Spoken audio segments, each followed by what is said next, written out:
If I can't keep my head held high enough, I'll just speak love and watch the smiles come, bring my spirits up. There's some shit I like to fix, but I still know that I'm blessed. Well, week 9 barely got off the ground this week. Monday's testimony with Jennifer and Justin, and introduction with Angela Butler, the DNA analyst. It was a long, emotional day on Monday, and I was looking forward to Angela's testimony on Tuesday, September 13th of 2022. I really wanted to hear the DNA evidence details. Well, according to the tweets that Chris Lambert provided, at 8:38 in the morning, there was a notice from the court saying that court was canceled and would be back in session Wednesday, September 14th, 2022. Then, a few hours later, at 11:42 a.m., there was another update saying that court will be postponed till Monday, September 19th, 2022, to resume that day at 8:30 a.m. Looks like there is possibly a juror that's sick, causing the postponement. I can see how this trial could make somebody ill. Right after I heard the news about another postponement announced last minute, a lot of people drive from out of town, so when you're getting notice at 8:30 in the morning, you're pretty much already at court by then. As many of you know, the penalty phase for the Parkland shooting in Florida is going on right now, and I coincidentally ran across this, and I happen to like that judge. Her name is Elizabeth Scherer. I think I'm pronouncing that correctly. And she also reminds me a little bit of Grady Judd, because she got fed up today. And a little bit of background on her. She's a former prosecutor. She was appointed to the bench in 2012, and since then has been elected 2 times back to the bench. This is her first death penalty case. But as you can see by those intro shots of her face, she's very expressive. And some things happened in court today that really upset her. It was out of partly the frustration of everyone coming into court only to be told there was no court. From all accounts so far, Judge O'Keefe seems to be compassionate yet firm. I haven't heard about her reacting in frustration yet. Time will tell. I do get the sense that Judge Jennifer O'Keefe does get a little fed up with Singer and the challenges he proposes at times. So let's hear what Judge Elizabeth Scherer has to say, and is reminiscent of when this trial first began and there was so much monkey business, which does appear to have been reined in. Who is your next witness, and when are they being called, and which attorney is going to question them? Let me be clear, if I wasn't before. Because if these don't have anything to do with your next witness, then why are we having a jury wait outside right now? In terms of timing, it would be much better to do it during the lunch break when the jury needs longer than you all. So we'll go ahead and pass on this. Let's bring the jury in, please. Laura? Yes? At this time, the defense rests. Other than putting it on records. We're not playing chess. I mean, will you please take the jury back in? Thank you. All right, go ahead and bring your records. Well, let me just stop. Steve, are you going to have anything ready for today? No. We're told us there was 80 witnesses. We're waiting for 40 more. I just want to say, this is the most uncalled for, unprofessional way to try a case. You all knew about this, even if you didn't make your decision until this morning. To have 22 people plus all of this staff and every attorney march into court, be waiting as if it's some kind of game. Now I have to send them home. The state's not ready. They're not going to have a witness ready. We have another day wasted. I honestly, I have never experienced a level of unprofessionalism in my career. It's unbelievable. So, Judge, if we had any pretrial matters, you asked us to be here at 9:15. We were here at 9:15 to discuss pretrial matters. I have been practicing in this county for 22 You know what, I don't want to hear it, I don't Well, want to hear Judge, you're insulting me on the record in front of my client, and I believe that I should be able to it. Okay, defend you myself. can do that later, you can make your record later, but you've been insulting me the entire trial. So, blatantly, taking your headphones off, arguing with me, storming out, coming late intentionally if you don't like my rulings. So, quite frankly, this has been long overdue. So please be seated, you can receive the evidence, I will receive the evidence. Dang, girl. She really reminded me of all of the powerful, inspirational women involved in this case. Let's look into them just a wee bit deeper. I have noticed there are many strong women testifying. This extra time with court in recess is a perfect chance to recognize them. As I go over my thoughts and observations of these brave, strong, dynamic women, I'm going to honor them in this virtual parade of defender goddesses, I decided to call them. I don't have all the women's photos that have participated in the trial so far. They all do matter. Thank you for your bravery, ladies. And if your picture's not here, it's only because I don't have it.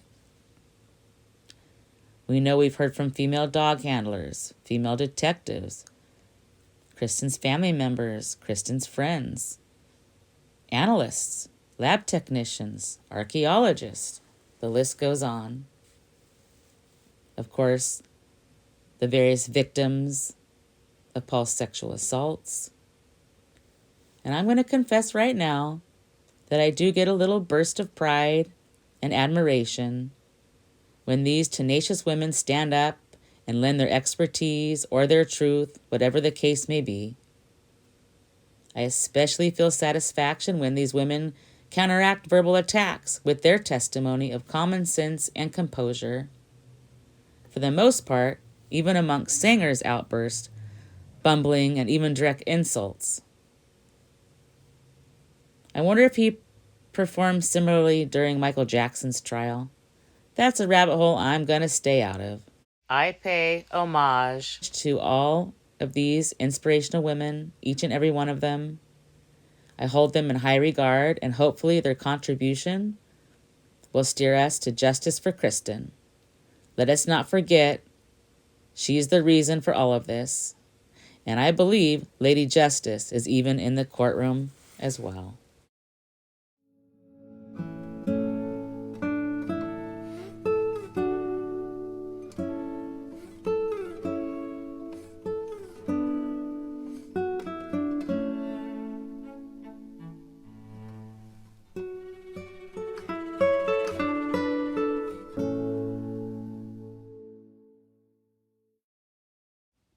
By the way, I don't want that to come across wrong. I'm not a man-hater by any means. I love my man, I love my brother, I love my dad, and there's endless other men who I love in my life. In my opinion, these brave women are standing up and pushing back. Standing up to Paul, who I would hardly consider a man. He's a very dangerous predator, according to witness accounts. And I believe his victims' accounts, especially when you realize from the case going way back all the way to high school and all the way up to Rhonda Doe and Sarah Doe that we've already heard from, and there's a third assault victim still yet to testify. But as they describe it, if you listen carefully, as they relive one of the worst days of their entire lives. Their stories are all so similar, it could be confused as all just one story. Yet it's really multiple victims assaulted in the same manner. Date rape, drugs, and all. It's been a while because court has been so busy, but it's time for a shout out for one of my subscribers. Spurts, actually. Comments regarding their observations regarding the mainstream media coverage. And I'm going to also throw my 2 cents in on the errors, the exaggerations, the assumptions, the embellishments. And there's really no place for this in a court trial. It's so easy to see how erroneous news stories last the test of time and often even rewrite history. I see more and more people finding alternate news sources. There are many more reasons, of course. There's bias throughout the media now, the political nonsense, the greed, etc. We deserve better. Beware, this is a murder case, but it's also a global news coverage problem, in my opinion. Please don't fall for it. Media mistakes and other tactics can be really dangerous. We shouldn't blindly trust, in my opinion. There, I got that off my chest. So let's get back to the comment. And Spertz and I see eye to eye on many things, by the way. And she says here, interesting to think the info wasn't covered in MSM, but maybe I'm glad they didn't. They've had really inaccurate depictions, and it's been lazy, sloppy reporting. Makes me even more mad about the gag order because the judge was anticipating a circus, but the lack of coverage and attention on this case suggests otherwise. I agree. With that being said, here's a few small examples, but trust me, the list goes on. Remember Cynthia Arrington, who testified? She goes by Cindy. That's common with the Cynthia. By all sources, her name is Cynthia Arrington. However, look at this. I guess they decided to rename her Christine. And the odd thing is, this is one of our local news sources. I don't use this source often. It's the newspaper, the Slow Tribune. I prefer to use KEYT, KSBY, sometimes the Stockton Record, and of course Chris Lambert. He's the most reliable. And if you thought that was bad, check this out. You're not going to believe your eyes. I guess when in doubt, just name people Christine, even if they're the actual murder victim and their name is Kristin Smart. No, I'm not kidding, guys. Look at this here. I had to take a double take when I saw this. I come across so much stuff like this in my research. It's unbelievable. As you know, we're just a teeny tiny channel. We don't even have 100 subscribers yet. We're getting there, though. But within these 95 subscribers, there are some really special supportive individuals. And we want to take this time to thank you all for your comments, for watching, for subscribing, for liking. It means a lot to us to know others care about Kristin too. Even though she's not getting much coverage, tons of us care deeply and will never forget her. We need justice, and this community can start healing somewhat. Wow, sorry that turned into like a mini speech, but I am emotionally vested for justice and answers and some peace. We need Kristin returned to her family before healing can even truly begin, but the murderers being locked up so he can't rape or kill anyone else. Just to think all these rapes could have been prevented. Let's do some math real quick, and then I'll stop. Over 29 women came forward. A minimum of 4 wanted to press charges or went to law enforcement that we're aware of. The first was just a teenager, when Paul was also a teenager here in Arroyo Grande. She went to the hospital, she went to law enforcement, and she wasn't believed. She and her dad begged, but nope. Nothing came of it.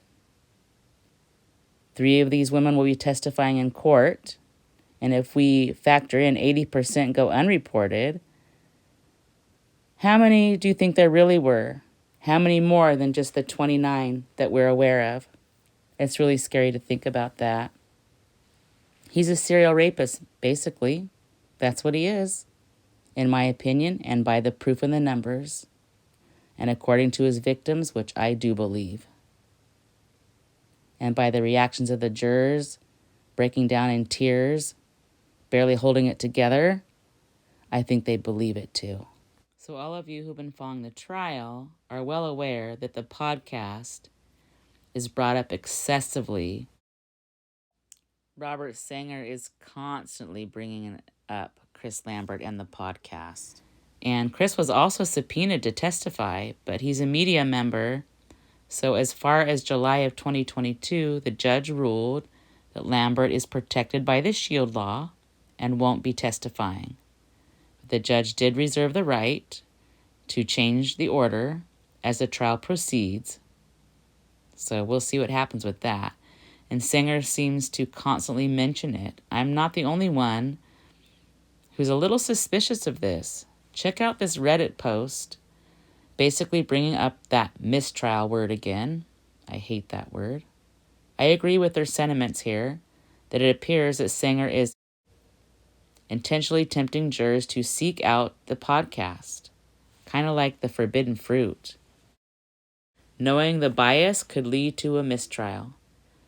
Sanger paints the picture of the podcast being anti-Paul, and adding in the context of last Friday's events, where Paul's defense attorney, Sanger, wanted the judge to remove the most emotional juror, but the judge denied his request. I just don't trust the man. Remember a few episodes back when our Australian friend requested we visit the memorial? Well, Bobby went. He's in SLO 6 days a week, and I only really go for medical appointments, maybe to go out to dinner with friends or events. So Bobby offered to go. And that also gives the opportunity for me to introduce those of you who don't already know Bobby to Bobby. Here's Bobby. He's dedicated to justice for Kristin, and he also gets emotional about all this too. He has 2 daughters of his own and 2 granddaughters. He grew up with 3 sisters, so his emotions are a little different. They're more manly, let's say. He gets sad for Kristin, like when we originally stumbled across the Cal Poly Memorial in front of Muir Hall, Kristin's dorm back in 1996, when she vanished. His emotions quickly turned protective and angry. Thank you, Bobby, for going to the memorial and caring about Kristin and her family and all those that love her. So here's the footage for that. He's approaching from a different direction this time. He's coming from the far end of Paul's old dorm, Santa Lucia Hall. And then Santa Lucia Hall. And this is the little pathway. Here's a little memorial section for Kristin that we'll come back to. Let's take a look at the front of this place.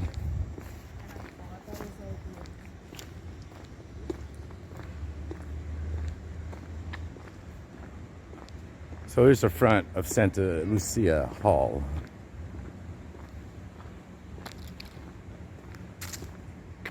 And this is kind of the area where they divided and Paul took over for his final route for Kristin,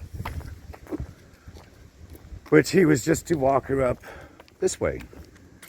Which is not very far at all. Would have been the nicest thing to do. Help this fellow kid home safely.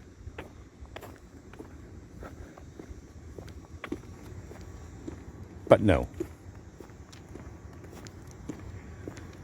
So, there's some of us that still care and are willing to keep her alive.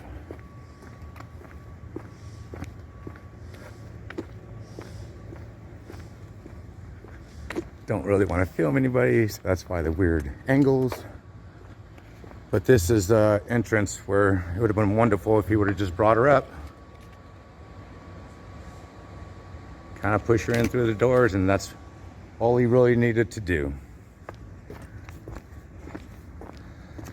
So let me get back down to the memorial.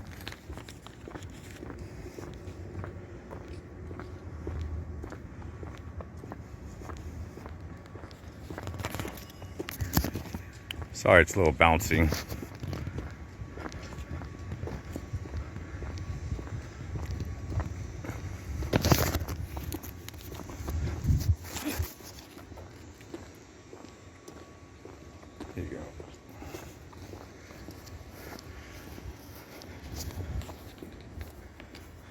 So,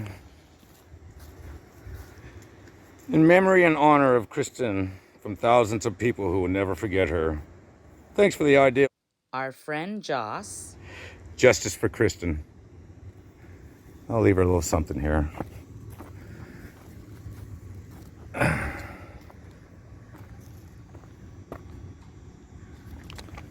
I'll do that. There we go. And there's that clock I was always wondering about. It's 11:33-ish. But yeah. Justice for Kristin. Noticing that her memorial has become a little bit weathered, Bobby is going to go back and fix it up a little bit. I'll be sure to post a picture here when it looks a little bit nicer.